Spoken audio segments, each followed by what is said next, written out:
జగన్మోహన్ రెడ్డి గారు ప్రతి ఒక్క బహిరంగ సభలో ముఖ్యమంత్రి అయినప్పటి నుండి ప్రతి ఒక్క బహిరంగ సభలో నేను మద్య నిషేధం పూర్తిగా నిషేధించి అప్పుడు మాత్రమే ప్రజల్ని ఓట్లు అడుగుతానని చెప్పి మాట తప్పి మడమ తిప్పిన జగన్మోహన్ రెడ్డి గారు మద్యం 15 ఏళ్లకు సంబంధించి ఆదాయం ఎంత వస్తుందో మద్యం మీద అంత అప్పు అంటే 40,000 కోట్ల అప్పుని తీసుకొచ్చి ఆయన తాడేపల్లి ప్యాలెస్లో దాచిపెట్టుకున్న డబ్బంతా జగన్మోహన్ రెడ్డి నాసిరకం మద్యం తాగి వాళ్ళకి ఒళ్ళు తెలియకుండా వాళ్ళు ఏం చేస్తున్నారో వాళ్ళకి తెలియకుండా అలా అటువంటి మైకంలోకి వెళ్ళిపోయి నిజంగా కూడా అమ్మాయిల మీద రేప్లు అయితే ఏమి, మర్డర్లు అయితే ఏమి, రకరకాల ఈరోజు అటెంప్ట్ మర్డర్లు అయితే ఏమి అన్నీ కూడా యువత ఇవన్నీ చేసి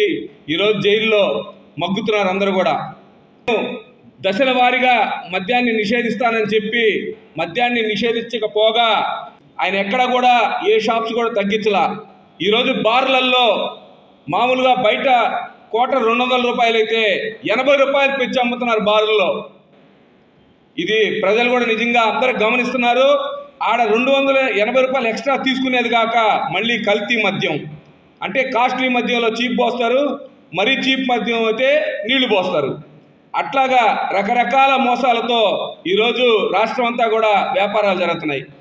ఇంకొకటి ఎక్కడ పట్టినా కూడా మంచినీళ్ళు ఈ ఎండాకాలంలో దొరకడం కష్టమైతే మద్యం మాత్రం ఏరులై పారుతుంది. ప్రతి రాష్ట్రంలో సుమారుగా 4 లక్షల షాపుల్లో బెల్ట్ షాప్స్ 4 లక్షలు ఉన్నాయి సుమారుగా. అలాగే మొబైల్ షాప్స్ అంటే ఎక్కడ పట్టినా కూడా మద్యం మంచినీళ్ళు కూల్ డ్రింక్స్ ఎలా అయితే దొరుకుతాయో దానికన్నా ఫాస్ట్గా ఈరోజు మద్యం దొరికే పరిస్థితికి ఆంధ్ర రాష్ట్రం వచ్చింది. అది ఎలైట్ షాప్ కావచ్చు లేదా A4 షాప్ కావచ్చు. ఈ రెండింటిల్లో కూడా ఎక్కడ కూడా ఫోన్పే అలౌ చేయరు. దానికి మళ్ళీ ఒక బ్రోకర్లు చేరారా, వైసీపీ బ్రోకర్లు అంటారు వాళ్ళని. వాళ్ళు ఏం చేస్తారంటే అక్కడ వాళ్ళు ఫోన్పే తీసుకోరు కాబట్టి వీడి జోబీలో డబ్బులు లేవు కాబట్టి అంటే అందరూ కూడా టెక్నాలజీ పెరిగిపోయి ఫోన్పేలకి గూగుల్ పేలకి అలవాటు పడిపోయారు ప్రజలంతా కూడా. వీళ్ళు పోయి మద్యం కొనేదానికి అక్కడ వైసీపీ బ్రోకర్లు తయారైపోయారు ప్రతి షాప్లో. వాళ్ళు పోయి వీళ్ళు అతనికి ఫోన్పే చేస్తారు, అతని నెంబర్ ఇస్తాడు, అతను ఫోన్పే చేస్తాడు, అతను వెంటనే వీళ్ళకి క్యాష్ ఇస్తాడు. ఏది 50 రూపాయలు పట్టుకుంటాడు, 200కి 50 పట్టుకొని 150 ఇస్తాడు. అట్లా 1000కి సుమారుగా 300 పట్టుకొని 700 ఇస్తాడు. కానీ దానికి కూడా నిజంగా యువత బానిస అయిపోయారు, బలైపోతున్నారు. ఎందుకంటే ఇప్పుడు అందరి దగ్గర కూడా ఈ ఫోన్పే గూగుల్ పే టెక్నాలజీ వచ్చిన తర్వాత ఎవరి జోబుల్లో కూడా డబ్బులు ఉండట్లా. అందువల్ల అక్కడ బ్రోకర్లు అట్లా కూడా బతుకుతున్నారు. మద్యం పోవాలంటే జగన్మోహన్ రెడ్డి ముందు వెళ్ళిపోవాలా, కుర్చీ తీసేయాలి జగన్మోహన్ రెడ్డిది. చంద్రన్న రావాలా, మంచి మద్యం వస్తుంది. మంచి మద్యం రావాలంటే చంద్రన్న రావాలా. కాబట్టి జగన్మోహన్ రెడ్డి తొందరగా నువ్వు పెట్టే బేడ సర్దుకొని నువ్వు తాడేపల్లి ప్యాలెస్ ఖాళీ చేసి నువ్వు విదేశాలకు వెళ్తావో లేకపోతే ఎక్కడికి వెళ్తావో, చంద్రబాబు నాయుడు గారు నిన్ను ఎక్కడికి పంపిస్తారో అవన్నీ మేము తర్వాత చూసుకుంటాం.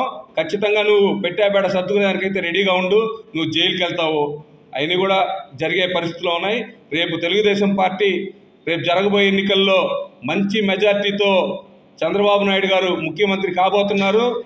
దగ్గరగా వై నాట్ 175 అంటున్న జగన్మోహన్ రెడ్డి ఈరోజు రివర్స్ అయిపోయి సింగిల్ డిపాజిట్ కూడా వచ్చే అవకాశం లేకుండా పోయే పరిస్థితి జగన్మోహన్ రెడ్డి గారికి వస్తుంది. కాబట్టి మీరందరూ కూడా ఆలోచించి ఖచ్చితంగా రేపు మన నారా చంద్రబాబు నాయుడు గారు సీఎం అవుతున్నారు కాబట్టి చాలా సంతోషంగా ఉంది.